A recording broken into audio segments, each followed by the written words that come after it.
हमने देखा था कि अब हम बड़ा जल्दी निकाल सकते हैं। कैसे निकाला आप हमने? पहले टोपोलॉजिकल ऑर्डरिंग की, टोपोलॉजिकल ऑर्डरिंग के बाद हमें क्या किया?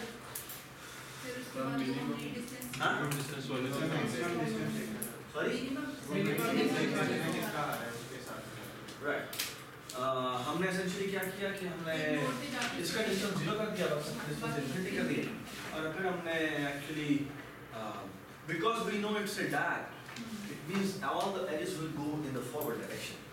Okay, so what we can do is, so I will go to each vertex, और हमने हर वर्टेक्स के लिए क्या डिफाइन किया कि all the edges coming into this. हम क्या करेंगे? वो सारी एजेस जो कि इसकी तरफ आ रही हैं, उनका डिस्टेंस और जहाँ से आ रही है उसमें वो ऐड हो जाएगा, और फिर नहीं बस नहीं, पर बस सी के जितना भी डिस्टेंस कंप्यूट हुआ डी का डिस्टेंस कितना हुआ, जितना सी कंप्यूट हुआ प्लस ये 3 हो गया, ये बी के जितना भी कंप्यूट हुआ प्लस, इनमें से जो भी मिनिमम होगा वो सेलेक्ट करते हैं, जो भी मिनिमम होगा वो सेलेक्ट करते हैं. ये हमने डायरेक्टेड एसाइक्लिक ग्राफ में शॉर्टेस्ट डिस्टेंस निकालने के बारे में कहा. फिर हमने कहा एक्चुअली डैग अगर हो तो हम लॉन्गेस्ट डिस्टेंस भी निकाल सकते हैं. ओके, हम लॉन्गेस्ट डिस्टेंस कैसे निकाल सकते हैं? सिर्फ मिनिमम को अगर हम मैक्स में कन्वर्ट कर दें तो हमारा लॉन्गेस्ट पाथ इन डैग आ जाएगा. बस नहीं, और एक्चुअली इसका मतलब है डायरेक्टेड एसाइक्लिक ग्राफ अगर हो तो हम शॉर्टेस्ट डिस्टेंस और लॉन्गेस्ट डिस्टेंस हम आराम से निकाल सकते हैं. ठीक है. बाय द वे एक छोटा सा प्रॉब्लम है, वो ये छोटा सा नहीं बल्कि बहुत बड़ा प्रॉब्लम है, वो ये कि जनरल ग्राफ, कौन सा ग्राफ? अगर मैं आपको कोई भी जनरल ग्राफ और मैं आपको ये कहूँ कि फाइंड द लॉन्गेस्ट पाथ, आपको क्या, आपको सवाल दे दिया कि एक कोई भी ग्राफ मिला हुआ है, उस ग्राफ में आपको कहा गया फाइंड द लॉन्गेस्ट पाथ. ये वो डैग नहीं, वो कोई भी graph, that is considered as one of the hardest problem in computer science. One of the hardest problems. Okay, and we will see that problem when we go forward. Okay, all right. ठीक है. बात आज इसकी recurrence बनाना है, recursive solution बनाना का आसान मुश्किल काम नहीं है. The most important part is कि आप एल्गो बना लेंगे, वो मुश्किल काम नहीं है, लेकिन वो एल्गो आपने जो बनाएंगे वो हमेशा एक्सपोनेंशियल टाइम लेगा. एक्सपोनेंशियल मीन के तकरीबन for example 2 to the power n number of edges है, तो तकरीबन 2 to the power n almost number of possibilities लगेंगी. आपके एल्गो को इतना टाइम लगेगा. यानी फॉर एग्जांपल अगर मैं कह दूं कि मेरे पास 1000 एजेस हैं तो वो तकरीबन 2 to the power 1000 दफा चलेगा. यानी जो उसकी बिग ओ निकलेगी वो तकरीबन इतनी निकलेगी, and that makes it extremely impractical. Okay, और वो हम कुछ क्लास ऑफ प्रॉब्लम देखेंगे जो कि हम हमारा एक्चुअली डायरेक्ट प्रोग्रामिंग के बारे में देखेंगे. ओके, इसको can be complete problem. Okay, they are hard problems. Okay, actually इसके बगैर शायद हमको कंप्लीट ही नहीं, हमको पता होना चाहिए because they occur in nature so much कि आपको पता होना चाहिए. कई दफ़ा आपको आपके जहाँ काम करने जाते हैं आपको प्रॉब्लम वहाँ पर निकलता है और आप कहते हैं कि इसका सॉल्यूशन बन नहीं रहा, एंड और द रीज़न बिहाइंड इज कि वो एक्चुअली बैक एंड पे एंड पे कंप्लीट होता है. Okay, we will see it's detail के देयर आर फ्यू प्रॉब्लम्स जिनको प्रैक्टिकली किया नहीं जा सकता. Okay okay, alright. तो डैग पे हमने देखा, डैग पे लॉन्गेस्ट पाथ निकाला जा सकता है और शॉर्टेस्ट पाथ निकाला जा सकता है. Why? And there is a very intuitive reason behind it.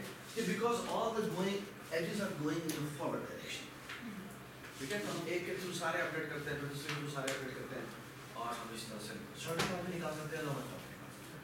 Okay, और हमने एक और बड़ी इंपॉर्टेंट चीज़ देखी थी, लेकिन हमने देखा था कि जितने भी डायनामिक प्रोग्रामिंग वाले प्रॉब्लम होते हैं, ठीक है, ऐसे प्रॉब्लम जिनमें हम रिकर्सिव सॉल्यूशन बनाते हैं, हमारे सब प्रॉब्लम की बेस पर हमारा बड़ा प्रॉब्लम बन रहा होता है, सॉल्यूशन बन रहा होता है, वो सारे के सारे एक्चुअली बैक एंड पे उनके डैग होता है. ठीक है। और DAG मीन्स कि एक्चुअली मुझे ये छोटे का सोल्यूशन मिल जाए तो मैं बड़े का सोल्यूशन कंप्यूट कर सकता हूँ। ओके, और हमने पिछले क्लास में देखा था कि हमने फिबोनाची को जैसे कन्वर्ट किया था कि जब फिबोनाची 3 कॉल करने लगता है तो एक्चुअली एक ही लिंक लिस्ट की तरह की इम्प्लीमेंटेशन में जाती है। और वो जो यहाँ से सारे जो ये वाली सब कॉल्स हैं वो हमारी कहाँ जा रही होती है, वो हमारी फॉरवर्ड डायरेक्शन जा रही है, ठीक है ना। तो वो हमारी हमारा उसके अंडरलाइन जो पिक्चर बनती है वो DAG। Okay, alright. DAG को हमने सॉल्व कुछ इस तरह से किया था कि पहले हमने टोपोलॉजिकल ऑर्डरिंग कर दी, और ऑर्डरिंग करने के बाद हमने एक्चुअली इस तरह की बात की थी कि डिस्टेंस ऑफ D हम कैसे कंप्यूट करेंगे कि डिस्टेंस ऑफ D से जहाँ पर एजेस आ रही है, फॉर एग्जांपल यहाँ से B पे ऐसे आ जा रही है और C से आ जा रही है, तो डिस्टेंस ऑफ B +1 और डिस्टेंस ऑफ C +3 क्यों किया? क्योंकि एज जो आ रही है उसका वेट जो है वो 3 है, इनमें से जो भी मिनिमम हम सेलेक्ट कर, ठीक है, ऑलराइट। और इस आइडिया की बेस पर हमने ये आइडिया बताया था, ओके। और बता कि हम क्या करते हैं, सबसे पहले डिस्टेंस ऑफ इनफिनिटी से इनिशियलाइज करते हैं, s को हम 0 कर देते हैं। अब एक जगह पर हम हर वर्टेक्स पे जाते हैं और हर वर्टेक्स पे जाकर हम ये चेक करते हैं, ओके। किस के ऑर्डर में? Linearised order. What is linearised order? It's actually topological order, okay. ये बात सुनाई? Topological order actually make things very clean, okay, alright. तो सबसे पहले हमें पता है कि सबसे पहले टोपोलॉजिकल ऑर्डर में ऐसा आएगा, उसके बाद क्या आएगा, C आएगा और फिर A आएगा एंड सो ऑन, ठीक है। तो हर वर्टेक्स पे हम देखते हैं, हाँ भाई यहाँ से कौन सी एजेस आ रही है जी, S आ रही है और बस ऐसी आ रही है, तो S का डिस्टेंस 0 है, 0 + 2 यहाँ पर 2 सेट हो जाएगी और ये एंड सो ऑन। ये बात सुनाई, ठीक है। इस तरह हमने सबके डिस्टेंसेस निकाले, ठीक है। ये हमने आगे बनाया था इसके लिए minimum shortest path from S to any other vertex. हाँ जी, इसको हमने मैक्स में कैसे कन्वर्ट किया था, लॉन्गेस्ट पाथ कैसे कन्वर्ट किया था, तो बस मेन की जगह हम कैसे करते हैं मैक्स, बस ना। तो बाद में एक छोटी सी बात, आई डोंट नो, अगर मैं आपसे सवाल करूं कि ये हमने डिस्टेंस तो निकाल लिया, मैंने ये भी निकालना है कि ये वो पाथ क्या है जिसका डिस्टेंस, हाँ जिसका डिस्टेंस, यानी मैंने कहा एक्चुअली पाथ भी निकालना, तो वो हम कैसे निकाल सकते हैं, कैसे करा? एग्जैक्टली, इसे बुक कीपिंग कहते हैं। इस टर्म को जो हमारी बुक ने इस्तेमाल की है तो बुक कीपिंग कहते हैं कि एक्चुअली जब भी यहाँ पे किसी का डिस्टेंस सेट करते हैं साथ का प्रीवियस पॉइंटर सेट करते हैं, जब पेरेंट पॉइंटर सेट करते हैं, तो फॉर एग्जांपल जब C का डिस्टेंस हमने ये 2 सेट किया था तो साथ अपने इसका प्रीवियस पॉइंटर सेट कर दिया कि भाई इसका पेरेंट एक्चुअली S है और A का जो पेरेंट होगा वो क्या हो जाएगा, C हो जाएगा और एंड सो ऑन। ये बात सुनाई। और अब अगर आपने किसी भी डिस्टेंस को देखना है यहाँ से भाई मेरा शॉर्टेस्ट पाथ बनता क्या है, शॉर्टेस्ट पाथ बनता क्या है, आप वो प्रीवियस पॉइंटर को ट्रेस करते जाएंगे और आप कहाँ तक पहुँच जाएंगे, S तक पहुँच जाएंगे। बस में S का प्रीवियस क्या होता है, जब तक वो नल तक नहीं पहुँचता तब उसको स्टार्ट में डालें, उल्टा पलट डालना, बस ना, ठीक। Alright, that's nice. उसके बाद हमने एक बड़ी मजेदार चीज देखी थी, वो थी longest sequence problem. Longest sequence problem क्या था जी, बताएं। सर जो पहले आएगा वो छोटा होगा, फिर उसके बाद उससे बड़े आना चाहिए, सर डिसेंडिंग असेंडिंग इंक्रीजिंग में डिपेंड करता है। सॉरी, सर हाँ मैं ऐसे इंक्रीजिंग सीक्वेंस की बात कर रहा हूँ। इंक्रीजिंग में पहले लॉन्गेस्ट इंक्रीजिंग सीक्वेंस थी क्या? सर उसको जब खड़े उससे ऑनवर्ड जितने हाँ जिस डिजिट से जिस डिजिट में हम लोग खड़े हैं उससे ऑनवर्ड जितने डिजिट्स हैं वो उससे बड़े होने चाहिए, वो एक सीरीज है जनरेट या जितने बड़े नहीं, उस डिजिट से नहीं, सिर्फ ये उस डिजिट से सारे बड़े नहीं जो इंक्रीज हो रहे हैं उससे, जो उससे बड़े नहीं सिर्फ उससे बड़े, अगले से बड़े।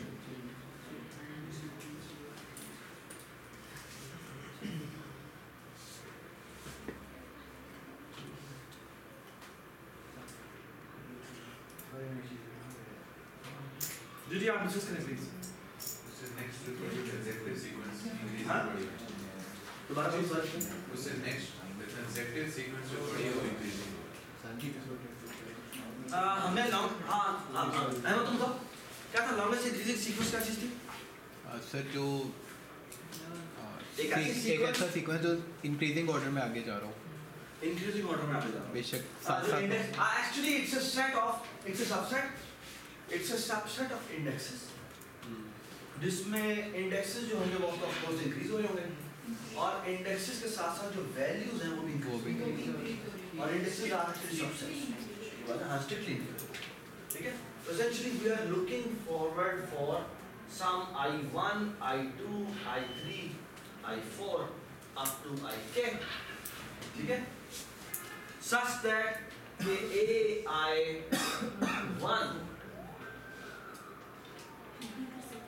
such that एक तो ये कि ये चीज ट्रू होती है,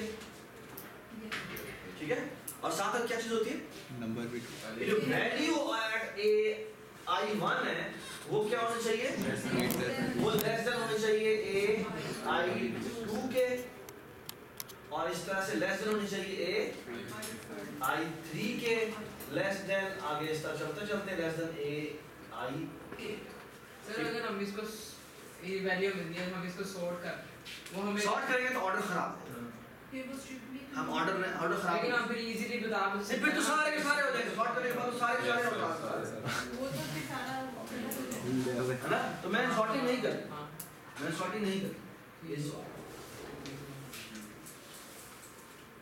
बस नहीं एक्चुअली इन दिस, ये बड़ा मशहूर प्रॉब्लम है जिसे कहते हैं order in chaos, order in chaos। एक बड़ी मजेदार प्रॉब्लम है जो कि मैंने जो कभी डिस्क्रीट मैथ में क्लास तो नहीं करना, वो एक्चुअली इसी से जुड़ी है। वो कहता है कि आप अरे को जिस तरह मर्जी ऑर्डर करें, जैसे मर्जी ऑर्डर करें, आप जिस तरह मर्जी इसको डिसऑर्डरनेस क्रिएट करें, मैं आपको square root of n length की या इंक्रीजिंग सीक्वेंस बना के दे दूंगा या decreasing sequence, okay? So no matter how much you create disorder, I can create a find order of that. बात सुनाई? बड़ी अजीब सी बात है कि भाई आप जिस तरह मर्जी डिसऑर्डरनेस क्रिएट कर ले, मैं फिर भी उससे ऑर्डर एक स्पेसिफिक लेंथ का निकाल दूंगा, बात सुनाई? उससे और ज़्यादा भी निकाल सकता हूँ, बट ये क्या इतना तो मैं जरूर निकाल, अच्छा it's a very strange claim. Sir कितना निकाल लेंगे? हाँ, ग्रेटर देन और equal to square root of n, greater than और equal to square root of n निकाल, या तो यानी इंक्रीजिंग सीक्वेंस निकाल लूंगा या डिक्रीजिंग सीक्वेंस निकाल, ठीक है। अगर इंक्रीजिंग निकालना है और डाटा अगर इंक्रीजिंग निकालना डाटा पड़े डिक्रीजिंग में है तो नहीं वो कह रहा है या तो मैं इन दोनों में से मैं किसी को एक निकाल दे दूंगा, या इंक्रीजिंग दे दूंगा या डिक्रीजिंग दे दूंगा, अच्छा ठीक है, दोनों में दोनों क्लेम है साहब, या मैं आपको आप जैसे मर्जी अरेंज करें इसको, मैं या तो उसमें स्क्वायर रूट ऑफ n का इंक्रीजिंग या डिक्रीजिंग निकाल दूंगा, निकाल रेपिटेशन होगी, हाँ रेपिटेशन होगी, हाँ रेपिटेशन नहीं है, ठीक है, ऑलराइट, चलें जी, ये हमने इंक्रीजिंग सीक्वेंस लिखा है, increasing sequence everybody understand the problem, okay, increasing sequence को सबसे पहले हमने कन्वर्ट किया था डायग्राम में कैसे कन्वर्ट किया, सारों से सारों आगे ऐसे ही गए जो उससे ग्रेटेस्ट है सारों पहले से सर सोर्स बनाया था और डेस्टिनेशन दोस्त तरह से बाद में बनाया था, पहले सबसे पहले हमने क्या किया था, हर एलिमेंट को हमने वर्टेक्स बना दिया, ठीक है, उसके बाद हमने क्या किया, उससे बड़े हर वर्टेक्स से आगे हमने एज निकाली और एज वो थी कि अगर फॉर एग्जांपल 2 है, 2 से पोटेंशियल एज कहां जा सकती है, 2 से 3 भी जा सकती है, 2 से 8 भी जा सकती है, 2 से सब पे जाएगा, ओके, व्हाई, बिकॉज जो सीक्वेंस हम निकालना चाह रहे हैं वो सीक्वेंस स्टार्ट हो रही है 2 से और वो कहीं पर भी जा सकती है, बात सुनाई। 5 की बात करें तो 5 से वो 2 पर एज नहीं आएगी, व्हाई, बिकॉज हम इंक्रीजिंग सीक्वेंस निकालेंगे तो अगर 5 आपने किसी सीक्वेंस में सेलेक्ट किया है तो उसके बाद अब 2 सेलेक्ट नहीं हो सकता, डज इट मेक सेंस, तो 5 से जो एजेस जाएंगी वो 8 पे जा सकती है, 5 से एजेस 6 पे आ सकती है, 9 पे आ सकती है, सब ये बात सुने, एक्चुअली हर वर्टेक्स के लिए हमने यही काम कर दिया, ओके, हमने एक्चुअली ये ग्राफ बना दिया, ओके, हमने ये ग्राफ बना दिया, ऑलराइट, ये बात सुना, उसके बाद हमने एसेंशियली क्या किया, एक सोर्स और डेस्टिनेशन एक सोर्स और एक डेस्टिनेशन है ना जी। एक काम हमने और किया कि यहाँ पर हमने एक सोर्स इंट्रोड्यूस किया और एक डेस्टिनेशन इंट्रोड्यूस किया। ऑलराइट, और हमने साथ क्या किया, सोर्स से हमने सबको इनिशियलाइज कर दिया जीरो। ये बेटा हमने क्यों किया? सोर्स न डालते तो हर एलिमेंट एक तो हमने कहीं से स्टार्ट करना है, और बात यह है कि भाई निकालना हम क्या चाहते हैं। अगर हम बात ये है कि हम काइंड ऑफ ट्रांसफॉर्मेशन करना चाह रहे हैं, वो जो लॉन्गेस्ट पाथ वाला प्रॉब्लम था ना उसके ऊपर, तो बात ये है कि लॉन्गेस्ट पाथ के अंदर एक हमारे पास एक सोर्स होना चाहिए जिसको हम इनिशियलाइज यूज करें, जिसकी बेस पर एक्चुअली डिस्टेंस इज कंप्यूट है। तो बात ये है कि यहाँ पर इस सोर्स से यहाँ पर भी एज डाल देते हैं, यहाँ पर भी एज डाल देते हैं, यहाँ पर भी एज डाल देते हैं, सब पर एज डाल देते हैं। ओके जी, अभी तक काम कंप्लीट नहीं हुआ। क्या काम रहता है? हर वर्टेक्स से डेस्टिनेशन पे भी एक एज डाल देते हैं। ये हमने क्यों किया है? डेस्टिनेशन कोई भी डेस्टिनेशन भी हो सकता है। हाँ? कोई वर्टेक्स भी डेस्टिनेशन ना। डेस्टिनेशन चल रहा था इसलिए हमने एक डेस्टिनेशन भी बता नहीं, हर जो सीक्वेंस जो हम लॉन्गेस्ट सीक्वेंस निकालना चाह रहे हैं वो पोटेंशियली यहाँ भी ऐड हो सकती है, पोटेंशियली यहाँ भी ऐड हो सकती है, पोटेंशियली यहाँ भी ऐड हो सकती है। तो बात यह है कि जब हम शॉर्टेस्ट लॉन्गेस्ट डिस्टेंस निकालेंगे तो कहाँ से कहाँ तक निकालेंगे। अब अगर डेस्टिनेशन ना बनाए तो भी सॉल्व हो सकता है, लेकिन फिर हमें ये सारा एक दफा लॉन्गेस्ट डिस्टेंस कंप्यूट करने के बाद एक बार पूरा ट्रैवर्स करना पड़ेगा। ट्रैवर्स करके क्या निकालना पड़ेगा ना, एंड कहाँ पर सबसे बड़ा मैक्सिमम एग्जैक्टली। यानी एस से आपका लॉन्गेस्ट डिस्टेंस किस तक का बनता है वो आपको निकालना पड़ेगा। ओके, तो आपको एक बार सारे कंप्यूट करने के बाद एक बार दोबारा ट्रैवर्स करना पड़ेगा, और ट्रैवर्स से क्या पता पड़ेगा आपको, आप सबके देखेंगे भाई किसका डिस्टेंस वैल्यू जो है वो मैक्सिमम है, जिसकी मैक्सिमम वैल्यू आई वही तुम्हारा आंसर है। ये बस नहीं, but the good thing is कि अगर आप ये एजेस यहाँ पर कर दें तो आप बड़ा जनरलाइज बात कर सकते हैं। और जनरलाइज बात क्या होगी कि सोर्स से लेकर डेस्टिनेशन तक आप लॉन्गेस्ट पाथ निकाल दो बस। ओके, जो लॉन्गेस्ट पाथ होगा वही मेरा आंसर है। जो लॉन्गेस्ट पाथ होगा। अच्छा, एक चीज और भी है छोटी सी होते हैं, इसके हमने वेट डिसाइड किया और वेट किसने डिसाइड किए थे? इन सारे वेट्स को 0 0 0 इनिशियलाइज करते हैं और साथ ही इन वेट्स को भी 0 0 इनिशियलाइज करते हैं, लेकिन इन वेट्स को हमने क्या असाइन किया? 1 असाइन। व्हाई 1? क्योंकि एक वर्टेक्स से अगले वर्टेक्स एक स्टेप पे आगे जाता है। एग्जैक्टली, ये बात सुना? ठीक है। By the way, are you sure 1 होना चाहिए? वेट भी हो सकता आर यू श्योर 1 होना चाहिए? नहीं होना चाहिए। एक नोड और दूसरे नोड के आर यू श्योर कि 1 होना चाहिए? Yes sir. Yes sir. मेरे सामने नहीं होना चाहिए, पर जानबूझ के गलत कर रहा। फिर जितने नोड्स उनके दरमियान आ जाता है, जितने नोट्स उसके दरमियान आ रहे होते हैं। सर हम वो वेट तो नहीं कैलकुलेट कर रहे, हम तो डिजिटल से आ रहे तो 1 से भी हो जाएगा। हम क्या तो मतलब 1 अगर हमने बड़ा डिस्टेंस वैल्यू कंप्यूट करनी है ना कि maximum string length, maximum actually increasing sequence क्या है। So let's try to figure out. अगर मैं फॉर एग्जांपल डिस्टेंस मैं अपनी एक सीक्वेंस जनरेट करता हूं। सीक्वेंस में जनरेट किया 2 है, फिर 3 है, फिर 6 है और 7 है। ओके, ऐसी है ना, एक मेरी सीक्वेंस है। इसका आंसर क्या आना चाहिए? 4 आना चाहिए ना। देखो, S से 2 पर आए 0, 2 से 3 पर आए 1, गलती लगी। एक और 3 से जब आप 6 पे आए तो हो गए 2, और 2 से जब 6 से 7 पे आए कितने हो गए? 3। सीक्वेंस आपकी 4 लेंथ की है, लेकिन जो आंसर आ रहा है वो आपका 3 आ रहा है। क्या फिक्स करें तो ये प्रॉब्लम सिर्फ सॉल्व? सोर्स को भी 1 1 असाइन करना है। सोर्स भी 1 1 असाइन करना है। डेस्टिनेशन पे 1 कर दें या सोर्स पे 1 कर दें? बस नहीं, तो या तो आप इनको 1 कर दें या डेस्टिनेशन या आप डेस्टिनेशन को 1 कर दें। Make sense? अदरवाइज आपकी एक वैल्यू कम आएगी। ठीक है? And it actually make sense कि आप सोर्स से 1 करें। क्यों? क्योंकि अब यहाँ आने से मतलब आपने ये चूज कर लिया। स्टार्टिंग यहाँ से। तो when you choose a vertex, it means आपने यहाँ से स्टार्ट कर दिया। Make sense? Okay? गुड। ये था इसका graph based problem solution, that based solution. Okay, मैंने आपको असाइनमेंट में एक सवाल दिया था, उसमें असाइनमेंट मैं आज इसका फोल्डर बना दूंगा, आप रात तक सबमिट कर सकते हैं, ठीक है। अच्छा, अगर मैं आपको कहूँ कि यही प्रॉब्लम मैंने सॉल्व करना है लेकिन ग्राफ बेस पे सॉल्व नहीं करना,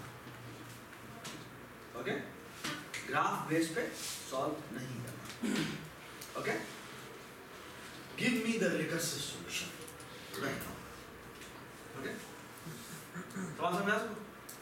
यानी आपने बेटा मुझे ये सॉल्यूशन दे रहा है कि लेट्स से मैं आपको कहता हूँ कि ये अरे है, ये है लॉन्गेस्ट सीक्वेंस, ये आप निकालना चाहते हैं, क्या निकालना चाहते हैं? Longest sequence. इसका काम क्या है? इसका काम यह है कि इंटीजर एक अरे इनपुट में लेता है और इसका साइज एक इनपुट, ओके,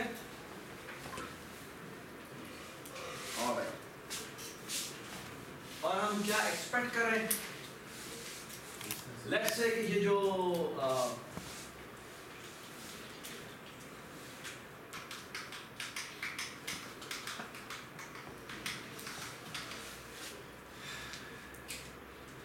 इसकी रिटर्न टाइम क्या रखती है? मिनट रखती है। इंट का मतलब क्या है? इस फंक्शन में क्या रिटर्न करवाना है? मुझे ये रिटर्न करवाना है कि लॉन्गेस्ट सीक्वेंस जो है मेरी उसका साइज कितना है। ये बात समझ? आपने कोई ग्राफ में ट्रांसफॉर्मेशन नहीं करनी, आपने ये प्रॉब्लम सॉल्व करना है। Everybody understand the question? इसका recursive solution start. That's your question. Write the recursive solution. It's just 1, 2 for loop. 1 or 2? I think 1. 1 for.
सवाल ये बेटा आपको पास एक अरे भी दी हुई है,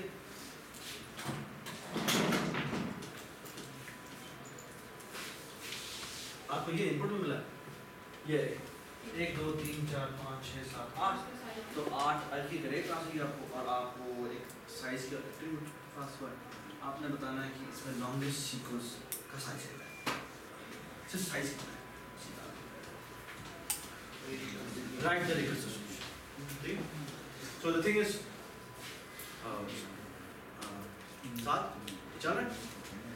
the thing is, try to think about it in this fashion. कि अगर तुम जब भी longest increasing sequence की बात करोगे, तो जब भी तुम longest, so the thing is, think about it in this fashion. कि जब भी तुम problem solve करने लगो, और सोचने लगो कि भाई मैंने लॉन्गेस्ट इंक्रीजिंग सीक्वेंस निकालना है, ठीक है, n साइज का। तो जैसे आप रिकर्शन जब आप फिबोनाची n निकाल रहे थे तो आप क्या कहते थे कि let's say Fibonacci of n-1 भी कंप्यूट हुआ है, n-2 भी कंप्यूट हुआ है, n-3 भी कंप्यूट हुआ है, तो फिबोनाची n कैसे कंप्यूट करते थे? हाँ? हाँ, अगर मुझे ये सॉल्यूशन मिले हो तो मैं ये सॉल्यूशन कैसे कंस्ट्रक्ट करूँ? ऐसे ना, तो आप भी इमेजिन करें रिकर्सिवली कैसे सोचते हैं। तो रिकर्सिवली सोचो कि भाई मैं इस जगह खड़ा हूँ, ठीक है, यानी मैंने अरे मुझे मिली भी कितना साइज की, इतने साइज की। इमेजिन करें कि अगर आपको कोई बता दे कि मैं nth लोकेशन पे खड़ा हूँ, ठीक है, नहीं मैंने लॉन्गेस्ट सीक्वेंस किस साइज की निकाल ली, n साइज की निकाल ली। तो मैं कह रहा हूँ अगर मैं nth लोकेशन पे खड़ा हूँ, अगर मुझे कोई सॉल्यूशन दे दे किसका, n-1 अरे का सबका सॉल्यूशन दे दे, यानी n-1 साइज की अरे में हर एक एंट्री का मुझे सॉल्यूशन पता है, यानी यहाँ तक लॉन्गेस्ट सीक्वेंस क्या बनता है, यहाँ तक लॉन्गेस्ट सीक्वेंस क्या बनता है, यहाँ तक यानी फर्स्ट लेंथ 1 लेंथ तक लॉन्गेस्ट सीक्वेंस क्या बनता है, 2 लेंथ तक लॉन्गेस्ट सीक्वेंस क्या बनता है, 3rd लेंथ तक लॉन्गेस्ट सीक्वेंस क्या बनता है, 4th लेंथ तक लॉन्गेस्ट सीक्वेंस क्या बनता है, और n-1 तक लॉन्गेस्ट सीक्वेंस क्या बनता है। अगर मुझे ये पता है तो क्या मैं लॉन्गेस्ट सीक्वेंस n कंप्यूट कर सकता हूँ? Everybody understand the question? ये बात है, यानी गिवन कि मुझे इन छोटे सारे सॉल्यूशंस पता हो तो मैं इन सॉल्यूशंस से क्या ये वाला सॉल्यूशन कंस्ट्रक्ट कर सकता हूँ? That's the question. क्वेश्चन है या सॉल्यूशन? इसमें एक मसला है जी बताएं सर। आप कह रहे हैं n-1 तक पता हो आपको, हाँ। इसका मतलब आप मोटर ट्रेवर्स करना चाह रहे हैं कि भाई उधर तक आपको चीजें पता हो कि उसका कितना बना है, जी जी रिकर्जन में ही होता है, लेकिन आपको पूरा जाना पड़ेगा। वो जाएगा रिकर्जन जाएंगे तो क्यों ना वो ना आप अट्रैक्शन सोच रहे हैं, फिर दोबारा अट्रैक्शन अट्रैक्टिवली सोचने की जरूरत नहीं है। आप जब रिकर्सिव प्रोग्राम बनाते हैं तो रिकर्सिव प्रोग्राम बनाते हुए आप कहते हैं कि भाई मेरी रिस्पॉन्सिबिलिटी सिर्फ ये है कि मैं nth के बारे में सोचूंगा, बाकी मुझे ये प्रॉब्लम सब प्रॉब्लम्स रिकर्जन ना, ठीक है, that's the power of recursion कि ये रिकर्जन या आपको छोटे प्रॉब्लम्स के सॉल्यूशन ला देगी, ठीक है, मुन्ने जो सॉल्यूशन आने हैं ना वो आपका रिस्पॉन्सिबिलिटी नहीं है। सब problems not my responsibility, my responsibility is just this कि मैं nth लोकेशन पे खड़ा हूँ, nth लोकेशन पे खड़े होते हुए मुझे ये वाला सॉल्यूशन कैसे मिलेगा, ये बात समझे, ठीक है, कि ये सारे सॉल्यूशन अगर मुझे मिले हो तो मैं ये वाला सॉल्यूशन कंस्ट्रक्ट कैसे करूँगा, that's the question. Everybody understand? ठीक है, प्लीज स्टैंड अप।